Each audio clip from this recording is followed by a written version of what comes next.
고기압, 저기압, 대각선 일기 그 자체를 보는 방법을 설명할 수가 있고 여기에 이렇게 여러분도 음악 학원 다닐 때 열심히 그렸을 것 같은 음표같이 생긴 애들이 있어요. 그래서 이런 데들을 이제 어떻게 보는지 이런 것들에 대해서 설명을 좀 해드리겠습니다. 좀 더 어릴 때 피아노하고 많이 배워요. 나가서 그러는데 그때 국물 딱 체력이 한다 하면 130, 40까지 순서로 가고 하면 조금 쉬고 이제 그런 거 많이들 하죠. 그리고 스키라는 거 이제 한 개 하는 거 한 번, 두 개씩 한 번 하고 그런 거 있을 것 같긴 한데 그런 거 아니에요. 저는 무려 피아노를 7년이나 했는데 치는 거 다 까먹었어요. 항상 기억이 안 나지. 그나마 다행인 거는 악보는 조금 볼 줄 압니다. 나중에 악보 보는 게 웃기게 되는 게 뭐에 썼냐면은 그렇게 안 보일 수도 있는데 제가 고등학교, 대학교 때 맨날 했거든요. 저는 중학교 때 했구나 생각해보니까 물론 이런 시금치나로 보는 그런 이제 포지션은 아니었는데 나중에 들어갈 때 악보 보는 거 물어보더라고요. 기본 아닌가? 약간 좀 그 생각이 들긴 했는데 의외로 써먹을 때가 있다더라 라는 얘기입니다. 노래방 갔을 때 악보 키고 이런 거 보잖아요. 그죠? 부정을 안 하시네요. 여기 지가 있던 것 같은데 후임 노래방.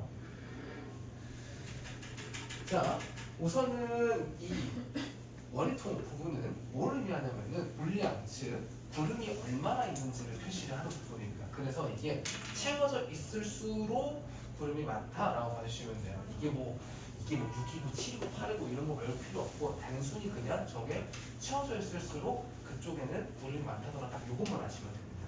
아시겠죠?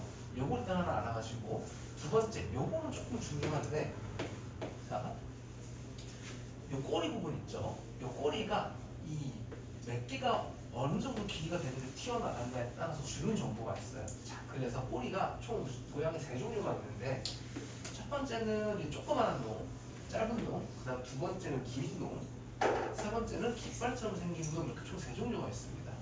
그래서 요 긴 놈은 하나당 5m/s로 계산해 주시면 되고 짧은 놈은 2m/s로 계산해 주시면 되고요. 그 다음에 깃발처럼 생긴 놈은 25m/s로 계산해 주시면 됩니다. 이거만 딱 아시면 돼요. 그리는 방법 그 두 번째 순서 마음대로 적으시면 안 돼요. 바깥쪽으로 갈수록 이 수치가 높은 애들이 적혀 있어야 됩니다. 어떤 정도는 아닙니다. 그래서 순서는 이런 식으로 표시를 한다라는 겁니다. 이런 거 나타나는 날씨가 실제로 있나요? 궁금하시면 태풍 불 때 이거 간혹 가다 보입니다. 찾아보면은.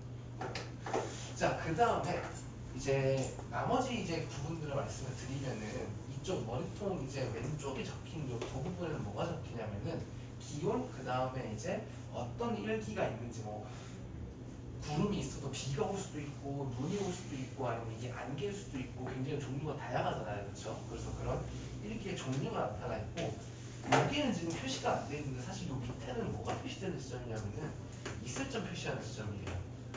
알려주는 데도 있고 안 알려주는 데도 있어서 제가 말씀을 드리는 거고. 그래서 위쪽에는 진짜 측정된 기온이 나타나고 그 밑에는 이슬점, 즉 물방울 성분을 맺히기 시작하는 그 시점이 나타난다는 거고요. 그래서 이슬점이 높다라는 것은 습도가 높다는 얘기랑 같아요. 상대적인 차가 안 날수록 습도가 높은 겁니다. 자, 그 다음에 마지막으로 기압 보는 거 조금 조심을 하셔야 되는데 이런 식으로 앞에 글자가 1, 뭐 2, 3 이런다라고 하면은 자, 여기까지 일단 고정이야. 그 다음에 써있는 세 개의 숫자가 저 머리통 오른쪽에 이렇게 표시가 되는 거예요. 이 세 개가. 자, 근데 앞자리가 9야. 자, 이건 기압은 측정되지 않아요. 그래서 예를 들어서 뭐 967 이렇게 표시가 됩니다. 라고 하면은 1096.7인가? 그게 아니라 996.7 이렇게 9 앞자리를 끊어서 읽어주셔야 되는 겁니다. 아시겠죠? 숫자가 뭔가 4 이상 넘어간다 라고 하면 이렇게 끊어서 읽어주셔야 돼요. 앞에 보는 정보가 다르다라는 거. 앞자리가 5, 2, 3의 숫자면 9x, x.x 이렇게 읽는 겁니다. 그래서 기압 보는 것까지 제가 알려드렸습니다. 자, 그러면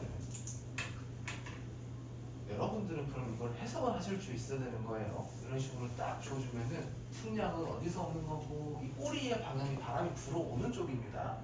그리고 꼬리의 객수에 따라서 바람은 어떤지 기압은 어떤지 이런 것들을 파악하실 수 있어야 돼요. 한번 시작해보세요. 나중에 서술형에는 어떤 것도 나오냐면은 이 거꾸로 이 글을 주고 그려봐라는 좀 문제도 나옵니다. 간혹 가다가.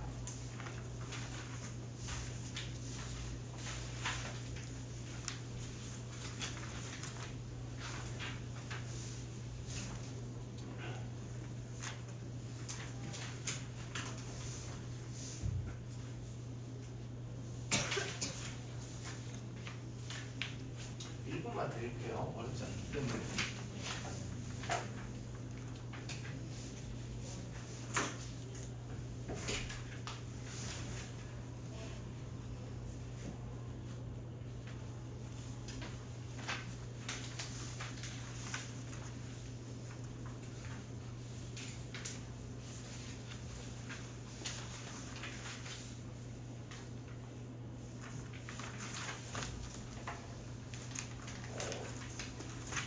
자, 한번 해볼게요. 자, 우선은 풍량을 한번 체크할 때는 일기기호를 그린 이 방위 기준이 어떻게 되어 있나 확인해 주셔야 되는데 별말이 없다면 이 모양을 따라가는 거긴 합니다. 자, 그래서 이 꼬리가 지금 어디 쪽에서 오고 있냐면은 북동 쪽에서 오고 있었죠. 그렇기 때문에 바람은 북동풍이 불고 있다라고 응답을 해주셔야 되고, 자, 기압은 지금 104니까 10 끊고 14.4.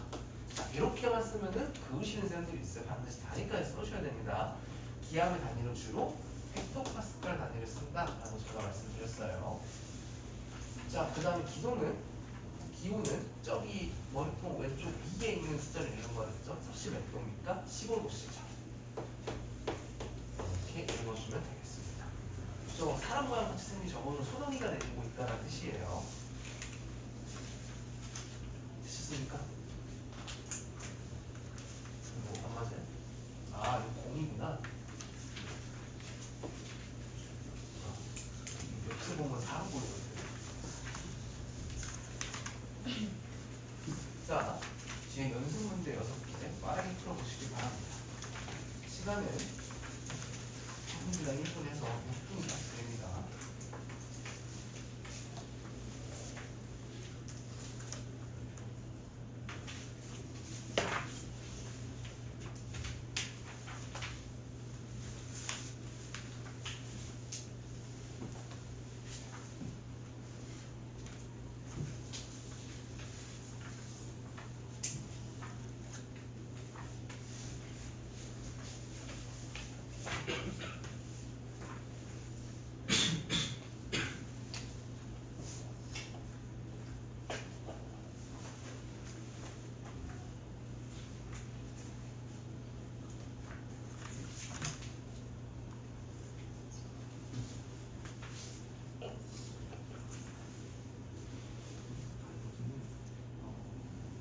풍량은 신경 쓸 필요 없고, 왜냐면 이쪽으로 간다는 적정이에요. 그래서 소모기성 감을 같이 들어가겠습니다. 왜냐면 지금은 전선 바로 뒤에 있기 때문에 무조건 거부는 되는 걸 받고 있을 거예요. 그래서 스키드를 되고 있으면 감수가 가는 거죠. 그래서 스키드는 감수가 이건 신경 쓸 필요 없어요. 전선이 이쪽에 있으면 구름의 영향을 받는 겁니다. 근데 생긴 그 적응이 되죠. 그래서 소나기성과 같이 가다 정도로 써주시면 돼요. 이렇게 연습으로 실제로 사실 않아요. 조금만 불러요.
힌트를 드리면은 나의 강수량 그래프가 괜히 있는 게 아니에요. 12시 이게 뭐 북풍이 분다 이렇게 감으로 푸는 게 아닙니다.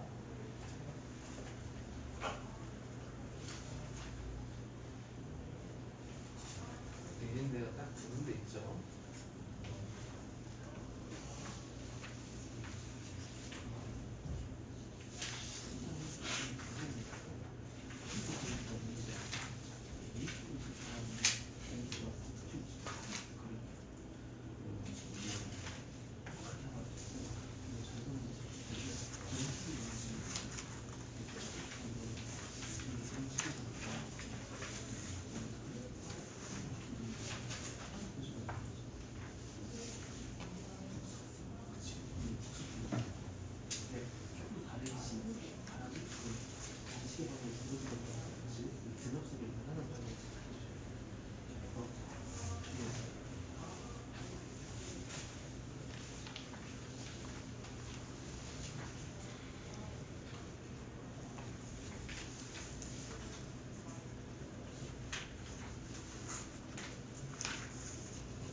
비울 수 있는 색칠을 그거 먼저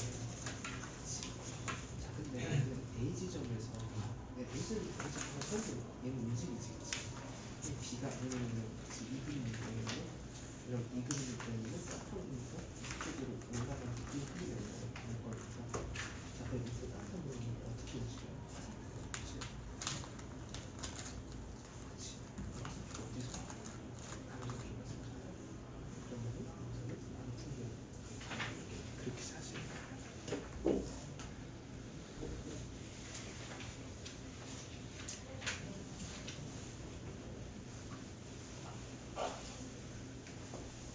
열심히 고민을 하시는데 자 한번 해설 한번 해볼게요. 원대적인 문제는 항상 푸실 때 뭐를 먼저 하시라고 하냐면 제가 어떻게 이제 이 공기 덩어리를 움직이고 구역이 어떻게 생길 거고 그 다음에 얘가 어떻게 이동을 할 거고 이런 거 꼭 체크하시면서 푸시라고 했어요. 이게 안 하니까 눈에 안 보여서 힘든 겁니다. 자 우선 1번부터 볼게요. 제가 우리나라 기준으로 4분선 이렇게 그었을 때 위쪽에서 일단 발생하는 기간은 기울기 상대적으로 낮고 아래쪽에서 발생하는 기간은 상대적으로 기울기 높고 왼쪽으로 갈수록 건조하고 오른쪽으로 갈수록 습하다 이 얘기를 했었죠. 자 그래서 A라는 D기간보다 기울기가 습도가 높다. 둘 다 틀렸죠. 그렇죠? 그래서 일단 기하고 틀렸고 자, 그 다음에 니은 초여름에 C와 기기한을 만나 장마의 형성을 형성한다. 그러니까 제가 찬기, 따뜻한 공기 만나서 초여름에 장마의 형성을 형성한다. 두 개 말씀드렸죠. 이름도 알아야 돼요, 얘는. 오츠크의 기간이나 그 다음에 북대평양 기간 두 개 아셔야 되고 자, 그 다음에 봄, 가을철에 영향을 주는 기간은 이름은 양시간 기간 이것도 알고 계셔야 됩니다. 그래서 정답은 니은 지으시고요. 이번에는 이번부터 조금 이제 사경도를 해내시던데 자 아까 제가 기단은 두 가지 부분에 이미 힌트가 있어요. 기단은 생성되는 곳의 특징을 따라간다고 했잖아. 그럼 가는 지금 이 기단이 움직여서 오는 곳이 차가운 곳이죠. 그쵸? 기본적으로 차갑다는 전제로 깔리고 두 번째 습지에서 생겼기 때문에 얘는 건조하다라는 특징을 가질 거예요. 된 겁니다. 대표적으로 우리나라에 있는 시베리아 계단이 확장을 하면은 따뜻한 서해를 넘어오면서 변질 과정을 거친다고 했고 여러분들은 뭐까지 보이셔야 되냐? 이 기단이 점점 팽창을 하면서 이쪽으로 폭이 좁고 높은 구름을 즉 저분형 구름으로 만들어내더라 라는 게 여러분들은 보이셔야 됩니다. 그래서 기역은 맞는 말이죠, 그렇죠? 남쪽으로 내려오는 경우에는 따뜻한 바다를 거쳐오기 때문에 이 공기덩어리가 팽창하면서 구름이 생긴다라고 제가 말씀을 드렸고 그 다음에 이음도 맞는 말이죠. 저분형 구름이 생긴다. 저분형 구름을 다시 말해서 뭐라고요? 폭이 좁고 높이가 높은 놈이면 우리 전부 다 저분형 구름이라고 부를 겁니다. 자, 그 다음 디귿. 기단이 바다에 있으면 수증기압에 관한 얘기가 나오는데 수증기압은 말 그대로 이 공기가 머금고 있는 이 물방울 즉 얼마나 물을 머금고 있느냐예요. 자, 일단 가벼운 같은 경우에는 육지반응 기단이잖아, 그치? 그리고 차가운 애가 더 뜨거워지는 거기 때문에 이거는 기억하셔야 돼요. 최대로 머금을 수 있는 포화 수증기의 양이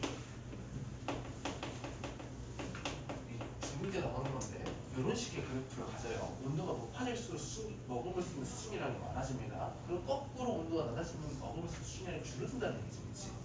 그렇기 때문에 가에서는 지금 따뜻해지는데 밑에 바다도 있네? 그럼 수증기량이 높아질 수 있는 거고 얘 같은 경우에는 원래 습하다고 하더라도 얘는 거꾸로 기온이 내려가는 거다. 그럼 최대로 머금을 수 있는 양이 계속 떨어진다는 거죠.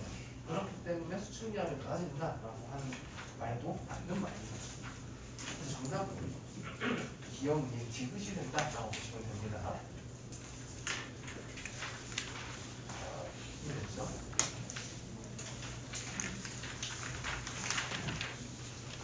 자, 우리 아까 해석한 자료예요. 그 옆에 그냥 하나 더 붙어 있을 뿐이야. 자, 우선은 여러분들이 가사를 보셨을 때 여러분들은 요거 표시를 하고 시작을 하셨어야 됩니다. 머릿속에 그려지는 분들은 안 그려셔도 되는데 초반에 이 머릿속으로 그려지는 거를 좀 자동화하기 위해서 하는 귀찮은 작업이라고 생각해 주시면 돼요.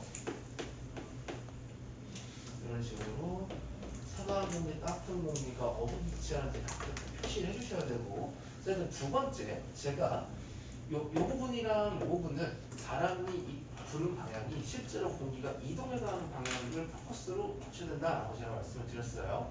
그래서 할렌드론 뒤쪽은 뾰족하시는 표시가 가는 방향이지. 이게 차가운 공기가 이동해가는 방향이고 원단 연선 쪽에서 따뜻한 공기가 이동해가는 방향은 동그란 표시가 향하는 방향입니다. 이렇게 움직일 건데 아까 좋은 질문을 해주셨는데 그러면은 이 원단 연선 밑에 차가운 공기는 어떻게 움직이냐? 이 등압선을 기준으로 수직하게 움직입니다.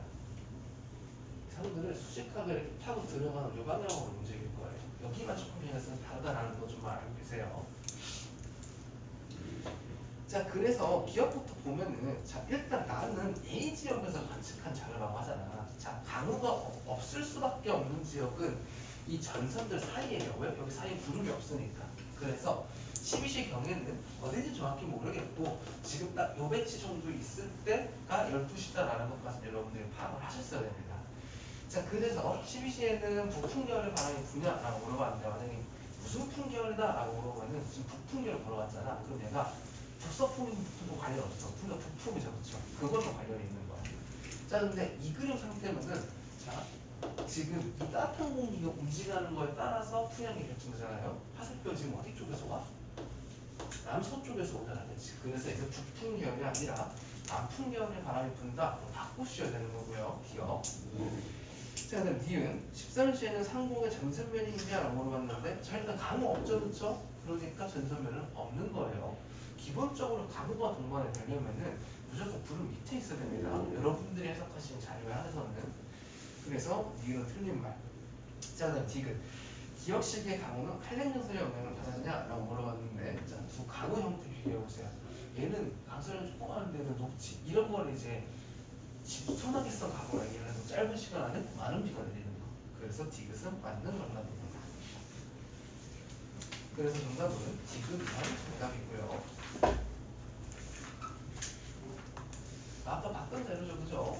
자, 일단 기억부터 이제 알아볼 건데 요건 조금 모르실 수 있어요. 제가 아까 설명드릴 때 원대적 기압은 가장 기압이 낮은 곳이 어디냐라고 했냐면은 이 전선 두 개가 만나는 부분이에요. 이쪽이 가장 기압이 낮습니다. 그럼 바깥쪽에서 안쪽으로 들어갈수록 그러니까 이 등압선 한 단계 한 단계 따라갈수록 기압이 낮아진다는 얘기예요. 자, 그러면은 A, B, C를 비교했는데 이 996쪽 등합선이랑 가장 가까운 애가 누구예요? A잖아요. 이거 절대 거리로 따지시면 안 돼요. 등합선을 기준으로 이 같은 앞을 이루는 것에서 누가 더 안쪽에 있는 애냐 그거 가지고 비교하셔야 되는 겁니다. 절대 얘랑 거리로 비교하시면 안 돼요. 근데 여기는 다행히 거리로 할 수 있는데 그렇게 하신 분이 있을까봐 이렇게 판단하셔야 됩니다. 이기도 보고. 그래서 일단은 얘는 기압이 가장 높은 곳이 아니라 낮은 곳이라고 체크를 바꾸셔야 되는 거고. 자, 그럼 니은 남서풍이 우세하냐라고 물어봤는데 여기서 따뜻한 공기 이쪽 방향으로 움직이죠, 그렇죠? 그래서 남서풍이 우세한 거가 보고. 자, 그 다음에 디귿 소나기가 내릴 가능성은 A가 높냐라고 물어봤는데 C쪽 위에는 층운형 구름이 있고 A쪽 위에는 저운형 구름이 있을 거기 때문에 A쪽이다 소나기가 내려오는 게 높겠네요. 정답은 니은 디귿입니다. 이제 보니까 대충 푸는 게 느낌이 비슷하다는 걸 느낌을 받으실 거예요. 자, 요것도 자료에서 앞에 거랑 똑같이 가시는 겁니다. 똑같이 할게요. 어차피 해석하는 거 써야 되니까.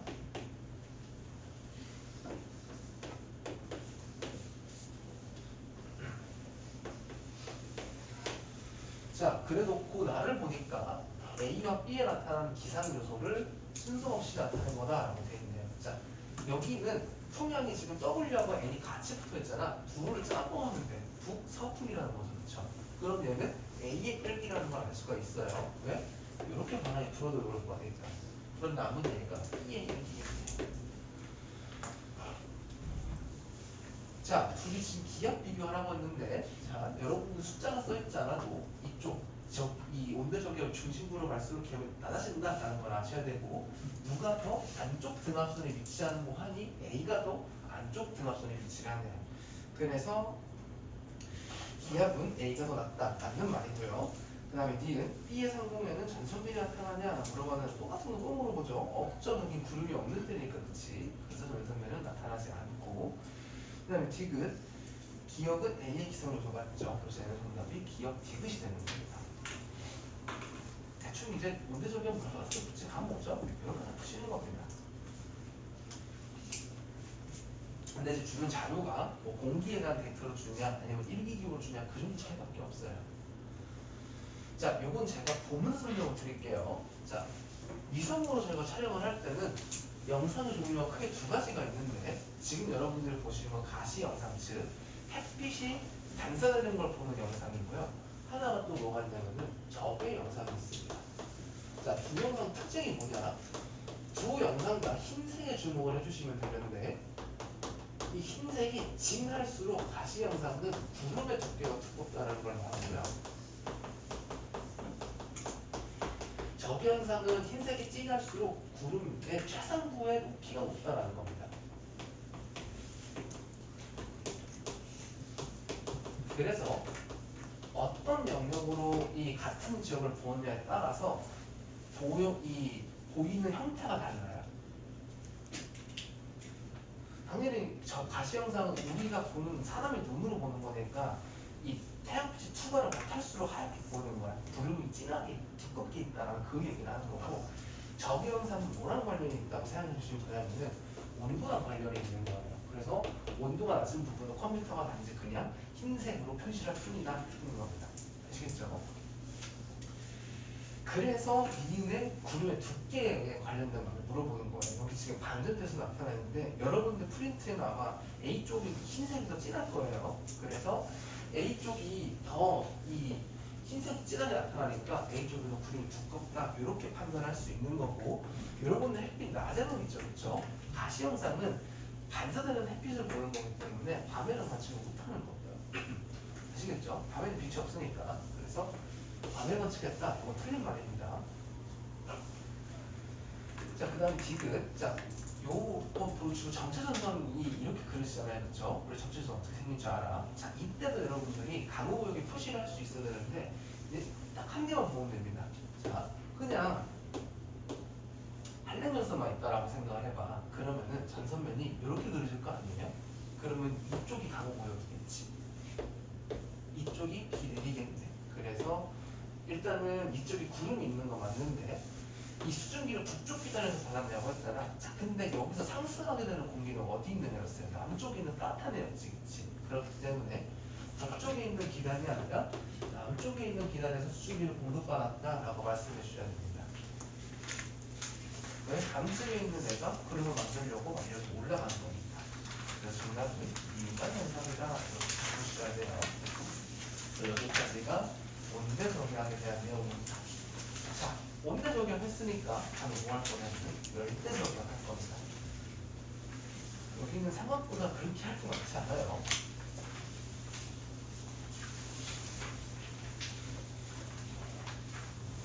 태풍이 얼마나 센지는 직접 체험을 해보시면 아는데 2012년 때인가 제가 저 중학교 3학년 때인가 아마 그럴 거예요. 11년인가 태풍 이름이 저는 아직도 기억나요. 곰파스라고 하는 게 있었는데 유일하게 수도권이 태풍이 눈녹시 나는 태풍이었어요. 태풍이 눈녹시 들어갔어요, 여러분. 진짜 갑자기 바람이 확 불다가 갑자기 햇빛이 쭉 나와. 근데 갑자기 또 확 바람이 불어. 진짜 그래요. 그래서 그때 제가 뭘 했냐? 그때가 딱 서울에 오는 때가 아침 등교 시간이었거든요. 그래서 난 그걸 모르고 학교를 갔지. 학교에서 학교 왔느라고 문자 안 했으니까. 저희 때는 체벌이 됐기 때문에 아는 건 차 맞았거든요. 진짜 때립니다, 사람을. 그때 이제 금지되기 직전이었는데 아무튼 이제 맞는 게 무서우니까 열심히 이제 우산을 쓰고 이제 학교를 갔지. 태풍이 풍속이 이게 말로만 들으면 체감이 잘 안 되는데 그 가끔 비 많이 올 때 폭풍 치면 우산 뒤집어지잖아요. 그 정도에서 끝나지 않아요. 골프우산을 쓴다? 진짜 날아다닐 수 있습니다. 안 부러지면. 해봤어 내가. 나 할 게 없으니까 9시 10시 가서 갑자기 집에 가래. 근데 어떻게 집에 가? 차도 없고 그런데 그러니까 뭘 했냐? 또 큰 거 우산 가까운 놈 이렇게 두 개 딱 해갖고 운동장에 서 있었는데 지금 날아가더라고. 근데 이제 바람이 휘어치니까 당연히 이제 땅바닥이 꼬꾸라지긴 해요. 가품비나 하면은. 그래서 그 태풍이 오는 때 뭐까지 했냐면 응급차까지 불렀어요 제가. 너무 많이 날아다니가지고. 그래서 생각보다 여러분들 생각하는 거 이상으로 풍속이 세다. 우산이 생각보다 안 부러지더라고. 그 편의점에서 파는 7,000원짜리 비닐로 가면 무조건 부러지거든요. 근데 골프우산은 뭐가 그렇게 단단한지 부서지지도 않고 사람이 날아가면 그냥. 물론 하나 아쉬운 건 있어요. 파라솔로 했으면 더 잘 날아다녔을 텐데 하나 아쉬운 건 있습니다. 이렇게 따라하지 마세요. 죽을 수도 있어요 진짜. 심지어 여기는 그래도 학교들이 평지에 있는 편인데 저는 학교가 산에 있었거든요. 그 공차면은 넘어가면은 경복궁이었어 학교가. 그 아저씨랑 싸워야 돼. 근데 담당부님들 나중에 철조망을 설치하더라고. 넘어오지 말라고. 아무튼 뭐 그랬던 사례가 있습니다. 태풍까지 갑자기 생각이 나. 자, 아무튼 빨리 여러분들 집에 보내드려야 되니. 자, 우선은 태풍이라는 거는 열대 저기압의 일종입니다. 저희가 아까 위에서 배웠던 거는 중부 지방에서 차가운 공기랑 따뜻한 공기가 만나서 만들어지는 온대 저기압이었고요. 여기는 이름 그대로 열대 지역, 이 열대 지역에서 만들어지는 저기압입니다. 그래서 첫 번째, 이 열대 저기압이라는 게 어떻게 만들어지는지 이해를 하셔야 되고, 두 번째는 이 열대 저기압이 도대체 무슨 과정을 거치면 태풍이라는 애를 하는지 이 두 개만 이해를 하시면 됩니다. 그래서 원래는 간단해요. 뭐든지 구름이 일단 껴있다 하면은 뭔가 이 주변보다 열을 많이 받던지 아니면은 공기가 자체적으로 올라오는지 둘 중 하나입니다. 근데 얘 같은 경우에는 이 물에 굉장히 센 태양들이 태양필수계로 교사가 되다 보니까 상승비료가 굉장히 강하게 발달해서 그게 처음에 적은 구름을 형성을 하고 이게 활전하기 시작하면서 만들어지는 게 바로 열대저기압이다. 이렇게 간단하게 이해를 해주시면 될 것 같아요. 그래서 이 열대저기압이라고 부를 수 있는 애의 생성 조건이 있는데, 첫 번째, 얘네들은 적도도 아니고 위도가 5도에서 25도 사이에 위치해야 돼요. 자, 왜 그러냐? 이 위도에 위치한 바다들은 대부분 따뜻하기 때문이에요. 수온이 이 정도 이상이기 때문에 그렇습니다. 수온이 이 정도가 돼야 상승기류를 이만큼 구름을 위로 쫙 만들 만큼의 조건이 발생이 된다는 거예요. 그래서 여러분들 대부분 우리나라 앞반에서 태풍 생겼다는 얘기는 못 들어봤을 건데, 대부분 이 태풍이 생기는 것들을 보면 저기 밑에 뭐 필리핀이나 이쪽 되게 많습니다. 베트남 앞바다. 자, 그래서 그 중에서 태풍은 뭐라 하냐면은 북태평양에서 생긴 풍속이 17m/s인 이상 열대 저기압을 우리는 태풍이라고 따로 명명을 하는 거예요. 곰파스 무슨 뭐 매미 이런 식으로 명명을 한다는 겁니다. 자, 그러면은 적도지방은 왜 더운데 태풍이 생기지 않나요? 라고 물어보신다면은, 자, 일단은 원라도 가는데 회전도 해야 되니까 뺑뺑 돌아야 돼. 근데 적도지방 쪽으로 갈수록 이 뺑뺑 도님의 원천력이 이제 전향력이라고 하는 건데, 그 힘 자체가 부족하기 때문에 적도지방에서는 이 열대저기압이 잘 생기지 않아요. 물론 더 복잡한 메커니즘이 있긴 한데 당장은 모르셔도 됩니다.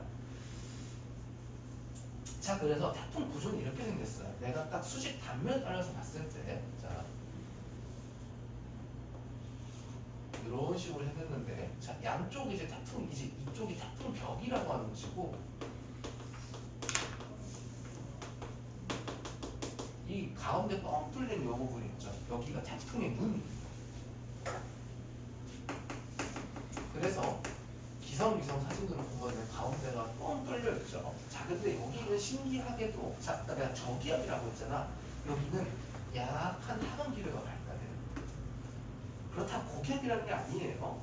얘네들 메커니즘을 이해를 해야 되는데, 주변부는 우선은 여러분들이 생각하시는 대로 당연히 저기압, 즉 상승 기류가 발달을 하고요. 자, 이렇게 올라간 공기들이 이 가운데를 이렇게 쫙 다 수렴을 하면서 그 공기들이 약한 하강기를 따라서 내려오는 구조다. 이렇게 좀 생각을 해주시면 좋을 것 같아요. 자, 그림에는 지금 퍼져나간다고 되어 있는데, 퍼져나가는 거는 이 상승 기류가 있는 곳에서 퍼져나가는 거예요. 저 앞에 태풍이 불어서 바람이 모이는 곳이에요. 근데 실제로 저쪽에 들어가 보면은 아무 일도 일어나지 않습니다. 정말 굉장해요. 그래서 단면도는 이렇게 생겼고, 이거를 이제 우리가 데이터로 측정을 했을 때 기압은 당연히 이 태풍의 눈에서 가장 낮은 게 맞아요. 태풍의 단면을 쫙 그었을 때.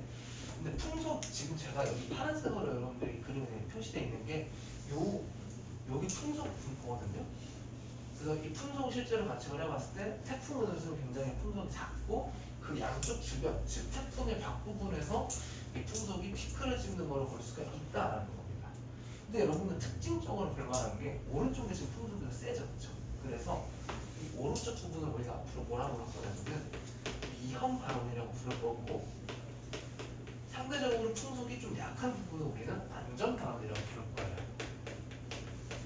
그래서 이 태풍도 사실은 반을 쫙 깔라보면은 이 발달해 있는 형태가 위험한 좀 조금 더 크기가 큽니다. 자, 이거 왜 이런 차이가 생기는지는 뒤에 가서 지금 설명 바로 드릴게요. 그래서 이런 데이터 형태를 띈다라는 겁니다. 자, 그러면은 왜 안전반을 위험반을 이렇게 나뉘느냐? 자, 우선은 태풍은 얘도 대기 객수라는 바람의 영향을 받아요. 그래서 30도 미만의 미국대에서는 무역풍을 타고 다니다가 얘가 미국 가면은 편석풍을 타고 이렇게 회전을 했었는데, 보통은. 자, 근데 이거는 막 그리는 게 아니라 뭐를 타고 얘가 가장자리에 딱 이렇게 흐르냐면은 북태평양 고기압, 즉 기단이 있는 곳에 이 바깥쪽 경계선을 타고 이 태풍이 왔다 갔다 해요. 그래서 북대서양 이 고기압이 확장을 해 있다라고 하면은 바깥쪽까지 태풍 경로가 밀려나는 거고, 얘가 조금 쪼그라들져 있어. 그럼 조금 더 안쪽으로 붙어서 이렇게 들어오게 되는 겁니다. 그래서 우리나라가 좀 선선해지기 시작하는 가을철에 주로 이 태풍의 영향을 많이 받는 거예요. 그때 쪼그라들기 때문에. 자, 아무튼 그래서 이런 식으로 이제 포물선 모양을 그리면서 얘가 휘어서 가는데, 위험반환, 안전반환은 어떤 개념이냐? 자, 원래도 얘가 저기압이기 때문에 안쪽으로 바람이 들어갈 거야. 자, 근데 여기에 지금 이 대기대수나 바람까지 같이 불죠, 지금 이런 식으로. 그러니까 저기압에 의한 바람 플러스 대기대순환에 의한 바람인 거예요. 그래서 이게 플러스가 되는 곳이 위험반환이 되는 거고, 마이너스가 되는 곳이 안전반환이 되는 거예요. 왜? 오히려 더 빨라지게 풍선을 만들 거를 거꾸로 방향 불어서 깎아버리는 거니까. 이해됩니까? 그래서 이쪽은 이동 방향이랑, 아니, 이 바람이 불어들여 가는 방향이랑, 그 다음에 이 판석 부분이 이쪽으로 불기 때문에 이 부분이 지금 위험 발언이 되는 거예요. 그래서 요거에 따라서 결정이 되는 겁니다. 쉽게 말해서 이 대기대수는 바람이 이동속도 버프 건다 이렇게 생각하면 지금 밀어준다고 생각을 하면 돼요. 그게 위험한. 옷가게 반대 역풍이 분다, 이게 바로 안전 발언인 거거든요. 아시겠죠? 상대적으로 안 드러나는 거지 들어가보면서도 막상 얘기가 다릅니다. 둘 다 바람 세요. 자, 그러면은 이렇게 생긴 애가 이제 언제 소모이 되냐? 자, 이 태풍의 에너지원은 뭐냐면은 그러니까 해수에서 증발이 일어나면은 물이 수증기로 바뀌잖아요. 그때 이제 발생되는 에너지원으로 삼는 내에는 자, 그러면은 물이 차단되는 조건이면 돼요. 첫 번째, 물 아니고 땅에 있으면 일단 안 되겠지, 그치? 그래서 육지에 올라갔을 때나 두 번째, 해수가 증발할 만큼 이 따뜻한 바다가 아니어서 해수 온도가 낮은 바다에 가면서 얘의 세력이 줄어들게 됩니다. 그래서 이 수치를 뭐로 확인을 할 수가 있냐? 중심 기압이 낮을수록 태풍이 세다라고 보통 봐요. 보통은 이제 뭐 세력이라고 표현을 하는데 중심 기압. 그럼 거꾸로 높아졌다는 거는 얘가 충분한 에너지를 받지 못해서 기압이 높아진다는 얘기예요. 그래서 땅을 통과해 가거나 혹은 차가운 바다를 이제 통과해 가기 시작하면서부터는 얘가 더 이상 힘을 못 쓰기 때문에 중심 기압이 올라가게 됩니다. 그래서 우리나라 통과해 가면 보통 표현하잖아요, 그렇죠? 그런 거 생각해 주시면 될 것 같아요.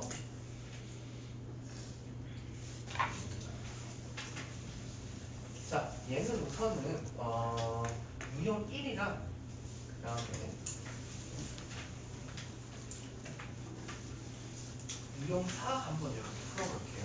이거 하고 오늘 풀고 그러고 여러분들 마치겠습니다. 나머지 유형은 여러분들 제가 영상 올려놓은 것을 다시 확인해 주시면 돼요. 반드시 보고 오셔야 됩니다.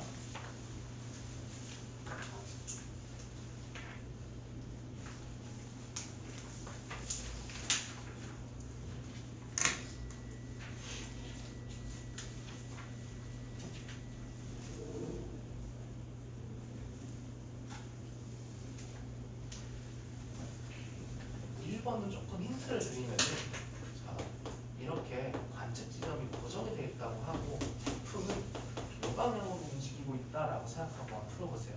두 번째로 여러분들 떠올릴 거는 바람은 항상 저기압에서 고기압에서 저기압으로 바람이 불어간다. 요거 생각해 주시면 됩니다.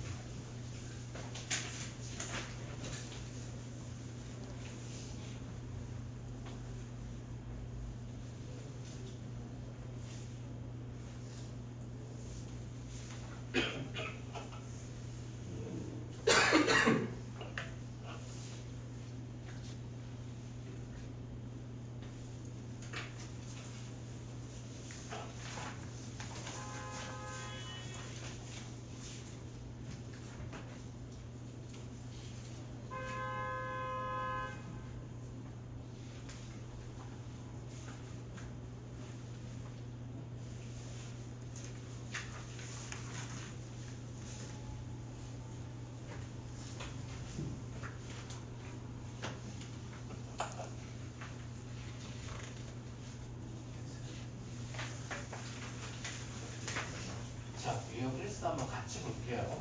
처음으로 제가 생각할 수 있는데, 자, 1부터 보면은 이런 식으로 보통 두 개 말이 물어봐요. 태풍 쪽. 온대저기압은 풍량 어떻게 변하는지 물어봤지만 이거 똑같습니다.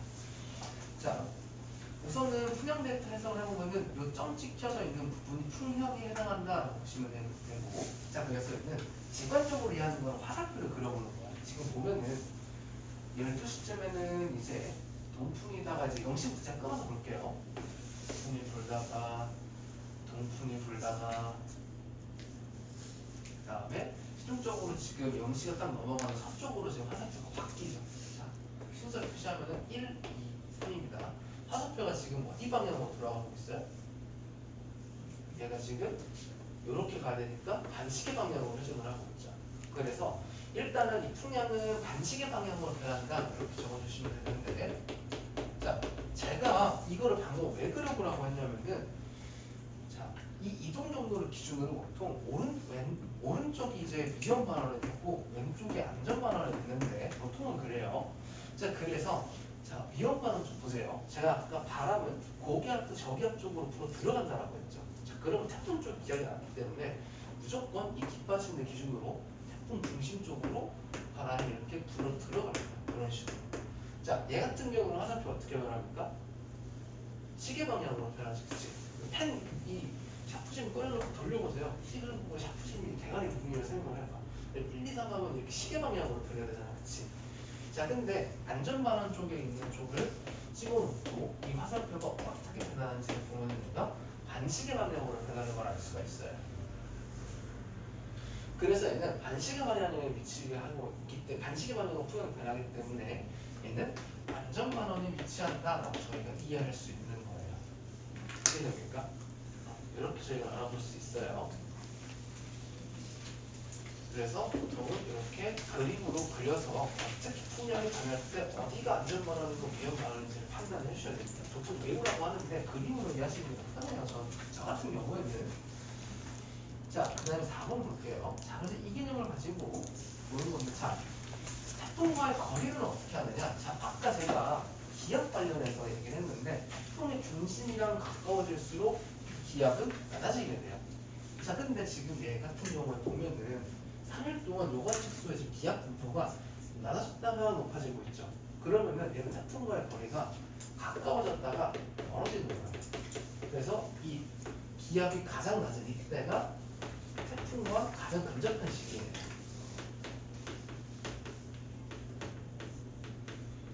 왜?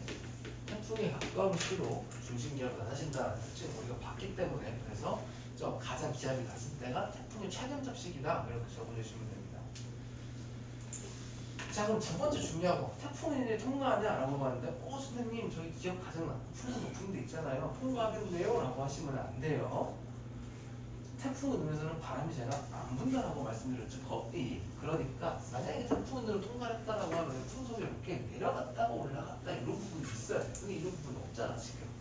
그렇기 때문에 태풍을 관측소를 통과하지 않았습니다 라고 말씀을 해주셔야 됩니다. 이해됐죠?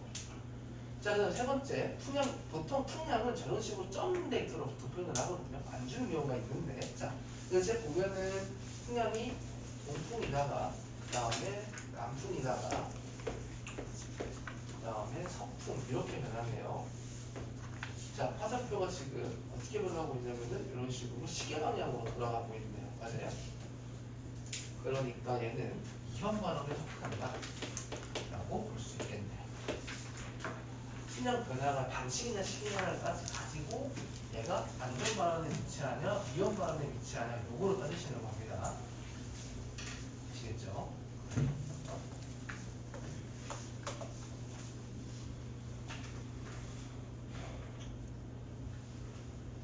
자, 여기 뒤에 연습 문제들은 각자 꼭 제 영상 보시고 풀어보시고 해설 영상까지 꼭 보시고요.